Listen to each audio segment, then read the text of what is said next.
What's up, sports bettors? Alex here, and I have a really good bet for Panthers Ravens. Okay, unsurprisingly, the Ravens are really big favorites, best offered at minus 550 on BetMGM. We say this all the time, it's free to browse odds on OddsJam. Any sport, any game, right?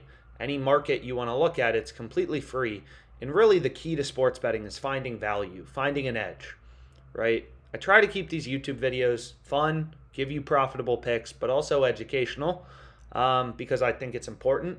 Is finding value is all that matters. I'm not going to win every bet. I know that. I don't have any locks. That's a word you should get out of your vocabulary. There's no such thing as a lock, right? Underdogs win all the time.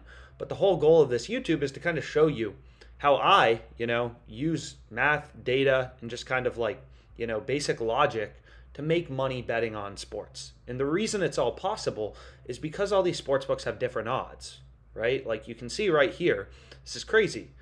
You can get the Panthers plus 600 on stake. And then if we scroll over on BetMGM, they're plus 400. So if you bet $100 on the Panthers, you're betting 100 to win 400 on MGM, 100 to win 600 on stake. That's a massive difference, right? That's 1.5 times more money.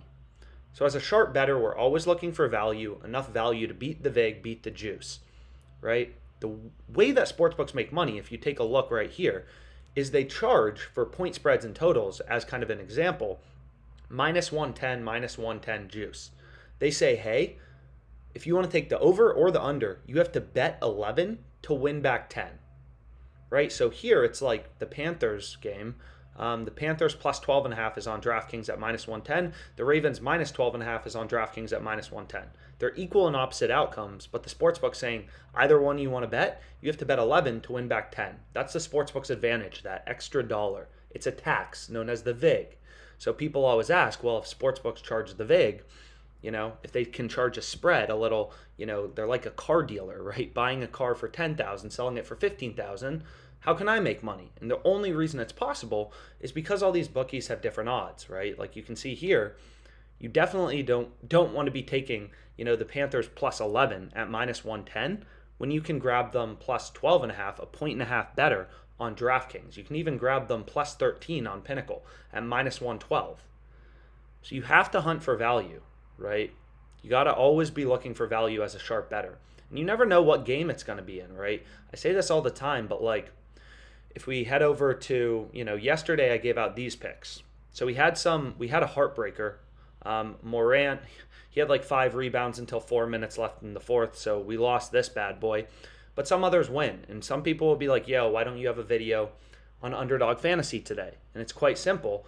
I'll go over to OddsJam, so if we take a look here, it's I don't see any plays on Underdog Fantasy. I just see one, so I'm not going to make a video and just tell you some crap that I'm not actually betting, right? The whole goal is I'm literally just showing you exactly what I'm betting, such as this play I gave out previously, which was found on the OddsJam NFL screen.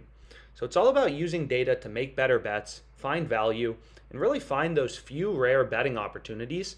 Like you can see on the EV tool, this is the most profitable tool on OddsJam. It's basically, I probably use it 95% of the time. It's called the positive EV betting tool. Is all it does is it, scans the market. It takes all these odds, right, for every market. You want to look at player props, whatever, and it just shows you where there's big discrepancies, where there is value. So, for example, in the Saudi Arabia-Argentina game, this is actually from a previous video. I bet it, and they haven't moved the line, so not enough people tailed me, I guess, but you can see no other book's giving us better than plus 129. We're getting plus 148 on FanDuel. We have 1, 2, 3, 4, 5, 6, 7, 8, 9. There are 9 other data points telling us, yo, this line should be set at plus 115 to plus 129. And then FanDuel's just at plus 148. Massive outlier, clearly beating the VIG, beating the juice, and it's the highest profit margin bet on OddsJam, 3%. And a lot of people look at that and they're like, why is it 3%? A lot of people, if I go to my bet tracker so here you can see player receiving yards, whatever market you want to look at. But a lot of times if I go to my bet tracker, as an example, but yeah, this one was here's a play. I'm not sure if you're still able to tail it, but that's worth looking into. I thought this was incredible. $500 to win $3K on Underdog Fantasy. We have Davis Mills under 227.5 passing yards, Garrett Wilson over 44.5. These are correlated too, right? Zach Wilson going over in passing yards is correlated to Garrett Wilson going over in receiving yards. So anyways, here's my bet tracker, right? 5% ROI, it'll kind of range between like 5 and 4, but you can look at a specific point in time.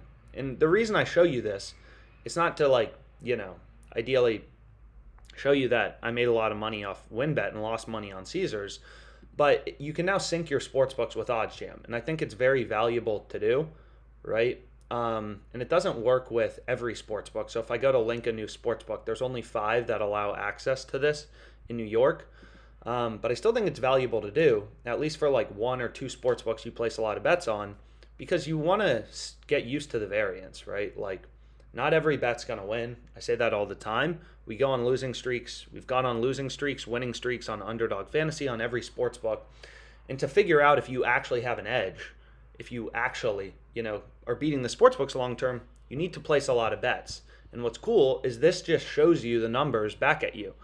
Like, it's literally bets pulled directly from the sports books. So it looks like it logged me out of Caesars.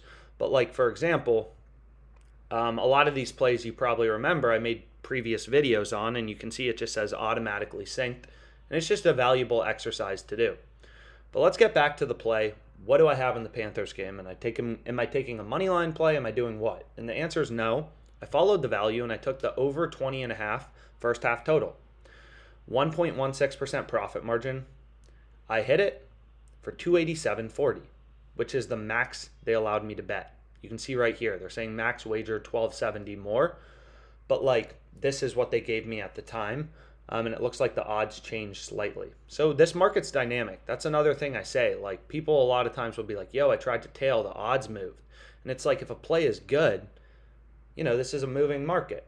It's like in the same way GameStop, if people buy it, the price goes up. If I find a sharp bet on FanDuel and I bet $200 on it, and then some other people start tailing it, they may move the odds from -115 to -125, especially if it's really profitable and the sportsbook realizes they were asleep at the wheel, right? And OddsJam finds that for you. It takes the millions of odds on sportsbooks, and you can see right here, there's only like, 10 or so plays with a profit margin over 1%.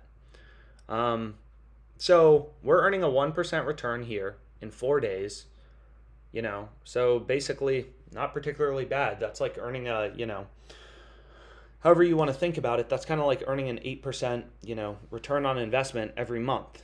That's how you should think about your sports betting. So I ended up hitting it. I added it to this little sheet where I'm tracking profit and loss. Slow and steady really does win the race. I say that all the time, but if I should make this bet tracker shareable, because if you look through, it really is a volume game, right? This market's always moving around, and you got to place a lot of bets, right? You got to find a lot of bets with an edge. Took me 20 seconds to place this bet. Super easy, super profitable. And now I have like another bet in my portfolio of sharp, mathematically profitable plays. It's really how it works. But it also, if you want to dig deeper into the data, so if we go into this, and we want to dig really deep, what you're going to notice is, hey, we're clearly getting value. No other bookie's giving us better than -120 on the over 20 half. Pinnacle right here, right? That's the sharpest sports book in the world. They're pricing this at -133. We're getting -115 on FanDuel. We're kind of like a detective, right? We're using all this real-time market data, all these odds on other sportsbooks to tease out the few opportunities where other sportsbooks are screwing up. In this case, FanDuel. And again, that may vary day to day. Yesterday, we found a lot of good plays on Underdog Fantasy. Just kind of how it went, right? So let's keep going. But what you're going to notice is like, hey, we got the over 20.5 WinBet. They're half a point worse, right? They have the over-under at 21, -120. So you're getting worse odds, and it's half a point higher. There's 21 points. If the Ravens are up 14-7 or 21-0, we're winning because we took the over 20 half. People on WinBet are pushing. People on Bet Online who are betting at the same odds are pushing. So we're finding value, right? This is what I mean when I say finding enough value to beat the vig, beat the juice. And then you can see DraftKings, they have the frickin', a lot of sportsbooks have the first half total at 22 half. They're 2 points higher. So if there's 21, 22, points in the game, we're winning our bet on FanDuel. On DraftKings, you'd be losing. So you got to use all the. Caesars has the line at 21.5, right? 14-7, we win on FanDuel. They lose on Caesars. They took over 21.5. So it's not just about taking the over. It's you took the over at what odds, what line, over 20.5, 21, 22, what, right? Because these things matter. You're not going to win every bet as a sharp better.